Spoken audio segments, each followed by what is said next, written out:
Two boys walked into the Tower of London in 1483. 12 years old. 9 years old. Royal blood. King's sons. Heirs to the throne of England. They were never seen again. No trial, no execution announcement, no grave, no explanation. They simply vanished. And the man who put them there, he became King of England 3 weeks later. For 540 years, historians have called this Britain's darkest royal mystery. But here is what they don't say out loud. This was not a mystery to the people living through it. Everyone in 1483 knew what had happened to those boys. They were just too afraid to say it, because the man they suspected was sitting on the throne, with an army and a very short temper, with people who asked the wrong questions. So the truth got buried, and it stayed buried for over 5 centuries, until forensic science, secret Vatican documents, and one very controversial DNA test started pulling it back out. 3 revelations in this video are going to stay with you. The confession that was hidden for 200 years, the bones that raised more questions than they answered, and the one living person today whose DNA could finally close this case, but who has repeatedly refused to give it. If that already has your attention, subscribe right now. Hit the bell. Stories this dark, this real, and this unresolved, that's exactly what this channel is built for. Don't go anywhere, because the first twist hits in about 60 seconds. Let's go back to the beginning. May 1483. England. King Edward IV dies unexpectedly. He is 40 years old, seemingly healthy, dead within days of falling ill. His eldest son, Edward V, is 12 years old and immediately becomes King of England. But before the boy can be crowned, his uncle steps in. Richard, Duke of Gloucester, the dead king's brother, a man described by contemporaries as intelligent, politically ruthless, and deeply ambitious. Richard declares himself protector of the realm, essentially a regent governing in the child king's name until the boy comes of age. He moves young Edward into the Tower of London. At the time, this was not unusual. The Tower was a royal residence, not just a prison. Kings stayed there before coronations. It was considered secure and appropriate. Then, Richard moves the younger prince, 9-year-old Richard, Duke of York, into the Tower as well. The official reason? To keep the boys together, for companionship. And then, very quietly, very quickly, Richard of Gloucester has the boys declare are illegitimate. Their parents' marriage, he claims, was invalid, which means neither boy is actually king, which means Richard himself is next in line, which means within 3 weeks of moving those children into the Tower, Richard of Gloucester is crowned King Richard III of England, and the boys are never seen in public again. For centuries, the official answer was simple. Richard III had them killed, and the primary source for that conclusion is one of the most dramatic documents in British historical record, a confession of sorts, from a man named Sir James Tyrrell. Tyrrell was a knight in Richard III's service. In 1502, 19 years after the boys disappeared, he was arrested on unrelated charges of treason. While imprisoned in the Tower, he allegedly confessed to organizing the murders of both princes on Richard's orders. He was executed before anyone could properly document that confession in full. What survives is a second-hand account written by historian Sir Thomas More 20 years after the fact, based on sources More never fully named. According to Moore's account, Tyrrell arranged for 2 men to smother the boys with pillows as they slept. Their bodies were buried at the foot of a staircase inside the Tower. Here's the first detail that should make you pause. Thomas More was 7 years old when the boys disappeared. He wrote his account during the reign of Henry VIII, a king with powerful political reasons to want Richard III portrayed as a monster, since the Tudor dynasty's entire claim to legitimacy depended on Richard being the villain. So the primary historical source for the most accepted version of this story was written by a child who wasn't there, for a king who needed a specific answer. That doesn't mean it's wrong, but it means it's not nearly as settled as history textbooks suggest.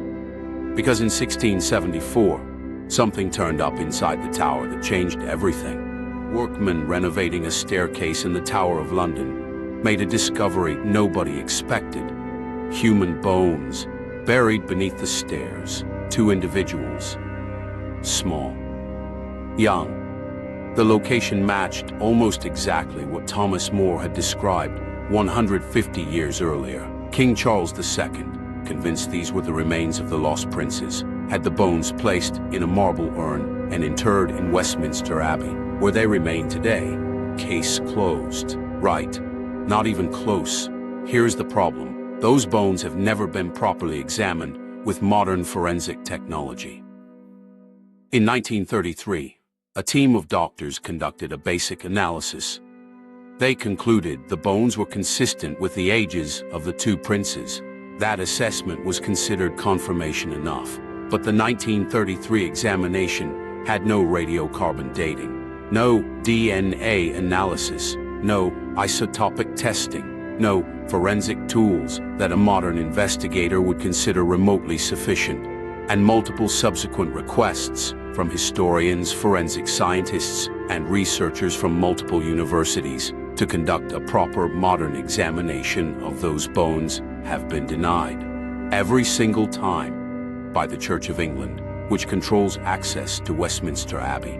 The bones that could potentially solve one of history's greatest mysteries are sitting in a marble urn in one of the world's most visited buildings, and nobody is allowed to properly test them. Why? Here is the detail that most documentaries never reach. In 2012, Richard III's skeleton was discovered beneath a car park in Leicester. DNA extracted from his bones was matched to a living descendant, confirming the identity beyond doubt. That same DNA work revealed something unexpected, a break in the male line of descent, somewhere in the Plantagenet family tree. Meaning at some point in history, a child was born outside of wedlock and passed off as a legitimate heir, quietly breaking the genetic chain without anyone knowing. Historians noted this with interest and moved on, but the Richard III DNA discovery opened a larger door. Because if Richard's remains could be identified through living descendants, then theoretically the bones in Westminster Abbey could be compared against the same genetic line. If they match, it confirms these are the princes. If they don't, it means the wrong bones have been sitting in that urn for 350 years, and the real remains of Edward V and Richard, Duke of York, are somewhere else entirely. There is one living person whose DNA sits at the intersection of all of this.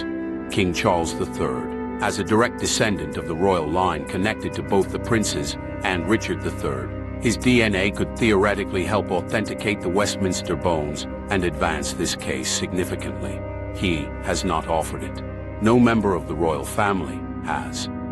The official position of the royal family and the Church of England remains that the bones should rest undisturbed, out of respect for the dead. That is a reasonable position, but it is also a position that conveniently ensures the most important forensic question in British royal history remains permanently unanswered. And that silence, maintained for 540 years, is the real mystery at the center of this story. There are 3 things this case reveals that go far beyond one medieval mystery. First, history is written by whoever survives. Richard III's reputation as a child-murdering villain was constructed almost entirely by Tudor historians writing under Tudor kings. Henry VII, who defeated Richard at the Battle of Bosworth Field and took his throne, needed Richard to be a monster. It justified everything. Shakespeare immortalized that version of Richard in one of the most performed plays in the English language. A scheming, physically deformed, cold-blooded killer. Modern historians and the Richard III Society, which has spent decades re-examining the evidence, argue that the real Richard was considerably more complex, a capable administrator. A man who introduced legal reforms that still echo in British law today. A king who ruled for only 2 years before dying in battle at 32. Was he capable of ordering the deaths of his nephews? Possibly. Did he definitely do it?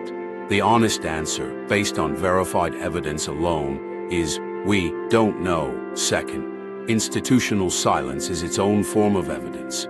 When powerful institutions consistently block access to evidence that could settle a historical question, that pattern is worth examining carefully, not as proof of conspiracy, but as a data point. The Church of England has blocked forensic examination of the Westminster bones for decades. The royal family has never publicly engaged with the question of DNA testing. The Tower of London, which holds centuries of relevant records, has archives that researchers still struggle to access fully. None of that proves anything sinister is being protected, but it does mean that the institutions with the most power to answer this question have chosen repeatedly not to answer it. Third, and this is the part that quietly matters most, 2 children disappeared in 1483. Their names were Edward and Richard. Edward was 12, Richard was 9. Whatever happened to them, whether Richard III ordered their deaths, whether a later claimant was responsible, whether they somehow survived and lived in secret, 2 real boys walked into a building and never walked out. That fact does not belong to historians or royal institutions. It belongs to them. Here is the detail that almost nobody covers. In 2018, a Spanish historian named Livia Visser-Fuchs published research pointing toward a suspect that mainstream history has almost entirely overlooked: Henry Stafford, the Duke of Buckingham. Richard III's closest ally in the early days of his reign, the man who helped him seize power, the man with direct access to the Tower, the man who, 6 months after Richard took the throne, suddenly and inexplicably switched sides and led a rebellion against him. A rebellion that failed. Buckingham was captured and executed. But here is the question Visser-Fuchs and others have raised. If Richard III had already secured his throne by having the boys killed, why would Buckingham rebel so quickly? What did he know or do that made him turn against the king he had just helped crown? One theory, quietly gaining traction in academic circles, is that Buckingham himself ordered the murders, without Richard's explicit knowledge, as a power play, eliminating the boys to make Richard's position unassailable, and then using that knowledge as leverage. Leverage that may have gone catastrophically wrong. If that theory is correct, then Richard III has carried the blame for a crime committed by his closest ally for 540 years. History may have the right crime, but entirely the wrong man. We started this video with 2 boys walking into a tower. The door has never fully opened since, and the people with the key keep choosing to leave it closed. Let's bring it all together. 2 royal princes vanished from the Tower of London in 1483. The primary confession naming their killer came from a man executed before it could be properly documented, written down by a historian who was 7 years old when the crime occurred, under a king who needed a specific villain. Bones found in 1674 have never been properly tested with modern forensic science. A living member of the British royal family carries DNA that could advance this case significantly.